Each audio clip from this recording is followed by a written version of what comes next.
Assalamualaikum Sobat Anime dan jumpa lagi di channel Ara Anime. Nah, kali ini kita akan melanjutkan pembahasan anime seri Gonsouki. Nah, pembahasan kali ini kita ambil dari light novel volume ke-17. Oke, langsung saja mulai ceritanya. Cerita dimulai di sebuah kerajaan kecil di pinggiran wilayah Astral. Kerajaan itu sangat miskin dan banyak orang yang menderita. Pahlawan Erika dan 10.000 warga kerajaan yang menderita menyerbu kerajaan itu untuk menjatuhkan tirani bangsawan di sana. Setelah berhasil menguasai kerajaan itu, Erika lalu membuat sebuah negara baru bernama Republika Demokratik Saint Erika. Negara itu tidak ada sistem kelas dan para petinggi di sana dipilih melalui pemilu. Dan pemimpin pertamanya yaitu Erika.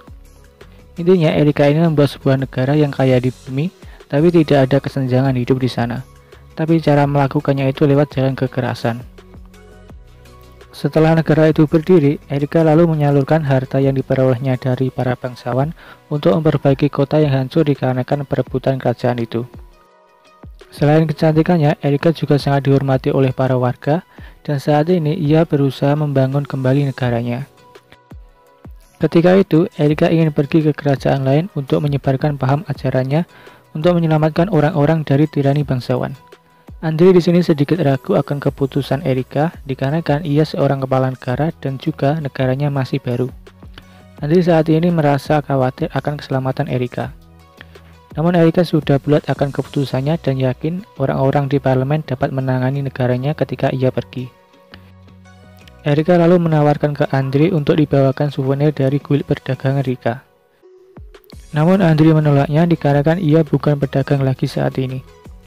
Erika saat ini ingin melakukan sebuah kerjasama dengan kuil perdagangan Rika, dikarenakan pasti akan berdampak besar bagi negaranya. Namun Andre di sini sedikit ragu dikarenakan Liselotte adalah putri seorang bangsawan yang cukup tinggi, yang belum tentu menerima paham ajaran dari Erika. Erika paham itu, tapi Erika tidak akan langsung menganggap semua bangsawan sebagai musuhnya sebelum ia mencoba membujuknya. Singkat cerita, setelah disiapkan beberapa pengawal, Erika pergi ke Amande untuk bertemu Liselotte.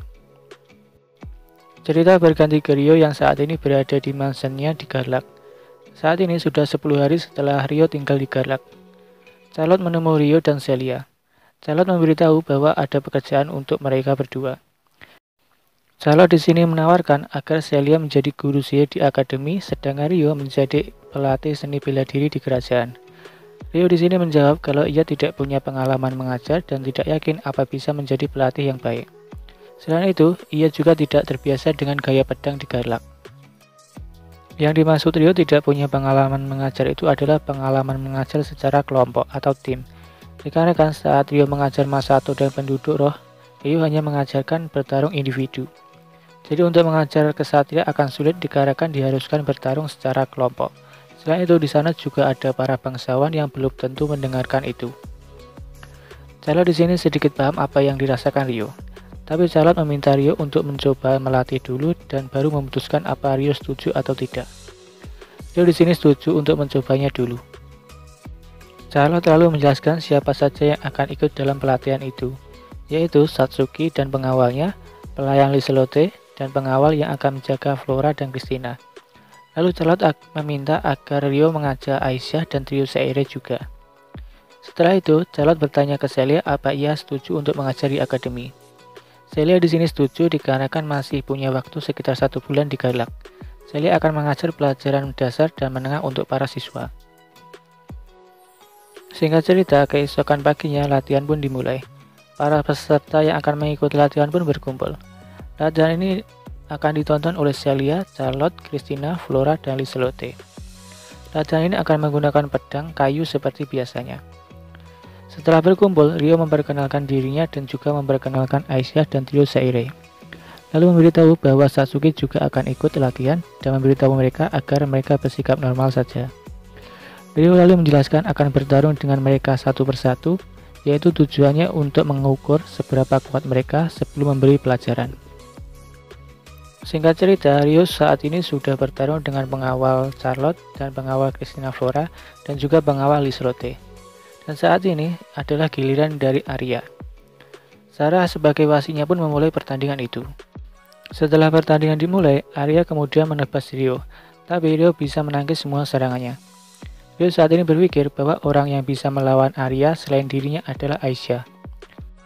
Sarah dan Alma mungkin bisa mengimbanginya, tapi jika teknik sihir rohnya terbatas, pasti Arya akan menang. Ryo lalu membuat sebuah peringkat kekuatan setelah Ryo dan Aisyah adalah Arya, Sarah, Alma, dan bawaan Lieslotte, dan bawaan yang lainnya. Ryo tidak memasukkan Satsuki dikarenakan Satsuki adalah seorang pahlawan. Tapi di sini Ryo menyimpulkan jika Satsuki dan Arya bertarung jarak dekat, pemenangnya adalah Arya. Kembali ke pertempuran, Ryo saat ini masih terus-terusan menangkis serangan dari Arya sambil memprediksi serangannya. Tapi di sini Ryo sedikit kesulitan untuk memprediksi serangannya dikarenakan Arya menggunakan roknya untuk menyembunyikan gerakan selanjutnya. Dan jika dibandingkan saat melawan bawaan Lieslotte yang lainnya, Arya jauh lebih unggul dan memiliki banyak pengalaman bertarung. Para peserta lain yang melihat itu pun sangat kagum betapa kuatnya Arya dan betapa sempurnanya Ryo menangkis semua serangan Arya. Arya saat ini masih terus-terusan menyerang Ryo, tapi Ryo membalas serangan Arya hingga membuatnya mundur, lalu menyerang Arya lagi. Arya lalu memblokir serangan itu. Itu kemudian menghentikan pertandingannya. Kemudian Ryo menghampiri para peserta yang lainnya. Arya di sini sangat puas dikarenakan bisa bertarung dengan Ryo dan sangat kagum ke Ryo dikarenakan masih muda tapi memiliki kemampuan bertarung yang cukup hebat. Setelah menghampiri para peserta, Ryo memberitahu para peserta bahwa setelah bertarung ia mengetahui kemampuan dan gaya bertarung mereka. Dan sudah mengetahui beberapa masalah dalam gaya bertarung mereka. Lalu Ryo bilang ia akan mengajarinya dalam pelatihan nanti. Tidak lama, Satsuki bertanya apa ia tidak ingin bertarung dengannya. Tapi Ryo menjawab bahwa ia dulu pernah bertarung dengan Satsuki dan sudah mengetahui gaya bertarungnya. Satsuki di sini masih mengharapkan untuk bertarung dengan Ryo. Ryo pun lalu bilang ia bisa berlatih tanding setelah pelajaran selesai. Satsuki pun merasa senang. Singkat cerita, 1 jam setelah pelatihan selesai, Celia memandu Flora, Christina, Lieslotte, dan Charlotte ke pemandian yang ada di mansion Ryo. Mereka di sini membicarakan kemampuan Ryo yang bisa membuat pemandian dalam waktu 10 hari saja. Mereka juga membicarakan sabun dan buatan Ryo yang lebih bagus daripada yang ada di kuil perdagangan Rika. Mereka di sini sangat terkesan akan Ryo dikarenakan ia bisa melakukan semua hal dengan sempurna. Celia di sini menjelaskan bahwa Ryo sudah hidup tanpa bergantung orang lain cukup lama dan dia terus belajar. Itulah mengapa Ryo bisa melakukan semua ini. Singkat cerita, setelah para peserta yang lainnya juga mandi, mereka pun makan bersama. Cerita berganti ke Hiroaki yang saat ini bersama Kota dan Rei. Sedikit penjelasan, Kota dan Rei ini juga adalah orang Jepang yang dipanggil ke dunia ini. Mereka berdua bisa bertemu Hiroaki dikarenakan disuruh Christina untuk menemani Hiroaki yang sedang murung. Christina berpikir, dikarenakan sesama orang Jepang bisa membuat Hiroaki lebih nyaman. Dan benar saja, ternyata Rei mempunyai kesukaan yang sama dengan Hiroaki, yaitu membuat manga dan novel. Dan setelah beberapa waktu bersama, mereka pun menjadi akrab, dan Hiroaki saat ini tidak murung lagi. Mereka juga membuat manga dan novel lalu mereka diskusikan bersama. Mereka bertiga juga mengobrol tentang masa depan yang akan mereka lakukan. Kota saat ini ingin berkeliling dunia menjadi petualang. Tapi dijahili oleh Hiroaki dengan berkata kalau berpetualang hanya ingin melepaskan perjakanya. Kota malu. Mereka juga membicarakan tunangan mereka masing-masing dan Hiroaki juga bercerita tentang pernah ditolak oleh Lieslotte. Cerita berganti ke mansion Ryo. Hari ini 2 minggu setelah pelajaran tempur dengan Arya dan yang lainnya. Saat ini, Ryo, Miharu, Celia, trio Seires, Satsuki membicarakan sesuatu yang serius yang akan dilakukan Ryo selanjutnya. Ryo menjelaskan bahwa ia ingin meninggalkan mansion sekitar 1 bulan, seperti yang ia katakan dulu.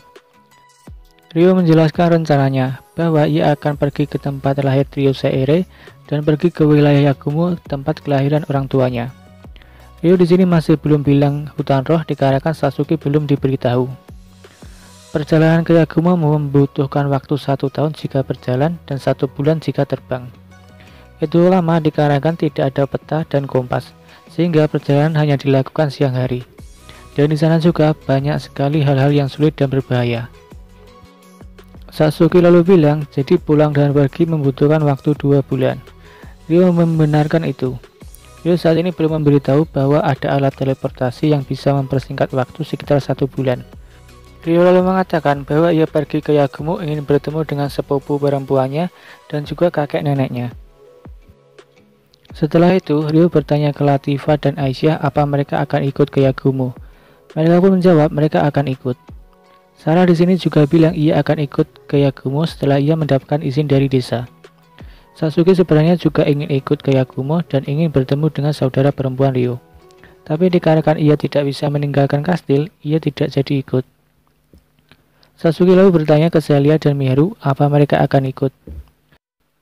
Miharu saat ini ragu-ragu apa ia akan ikut pergi atau tidak. Dikarenakan selain meninggalkan Sasuke sendirian, ada masalah lain yaitu tentang Aki dan Masato.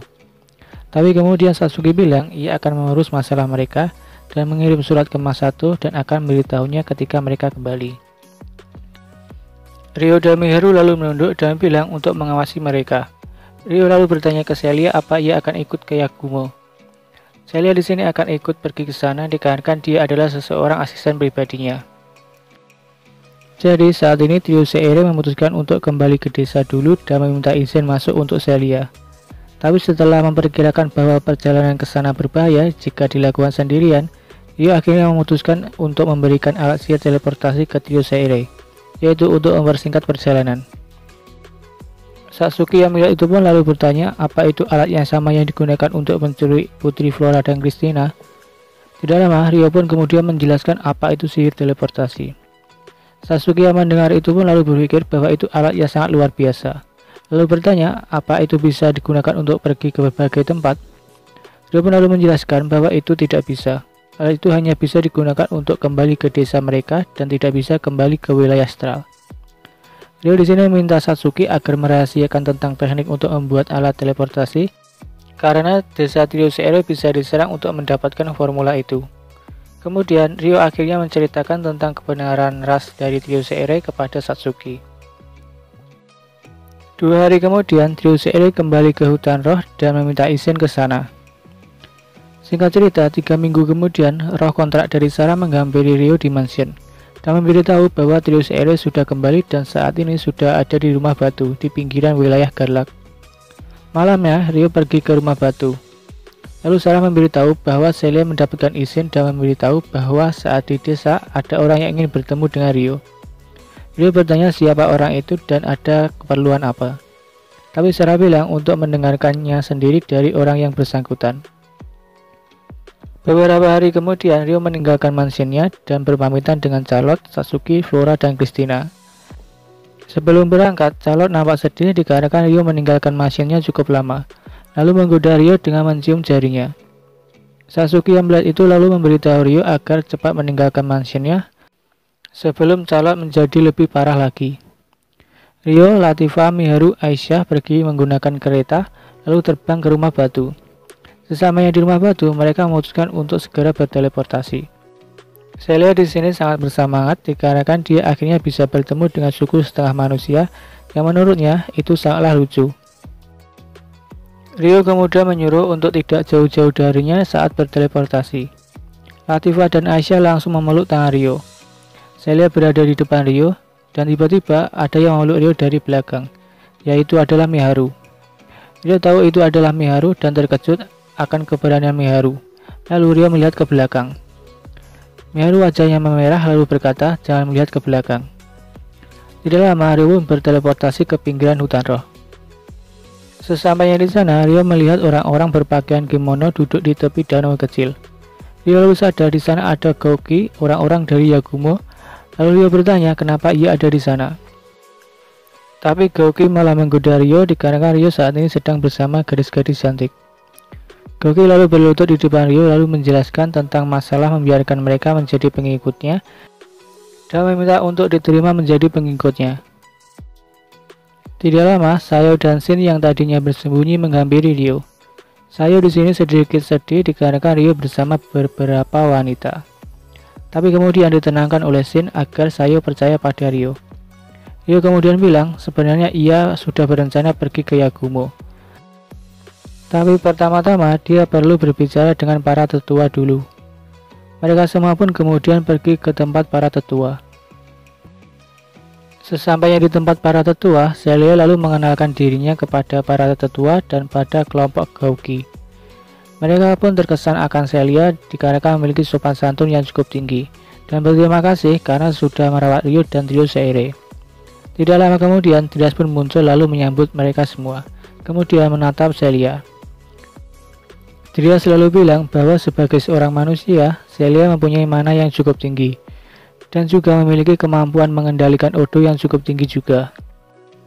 Lalu berkata bahwa Odo Celia mirip seperti elf kelas tinggi. Lalu bertanya ke Celia apa nenek moyangnya seorang elf dan bertanya apa itu perubahan fisik setelah beberapa generasi. Celia lalu bertanya bagaimana dia bisa mengetahuinya. Trias pun lalu menjawab bahwa dia adalah seorang roh humanoid yang sudah hidup ratusan tahun dan dia pasti tahu tentang itu.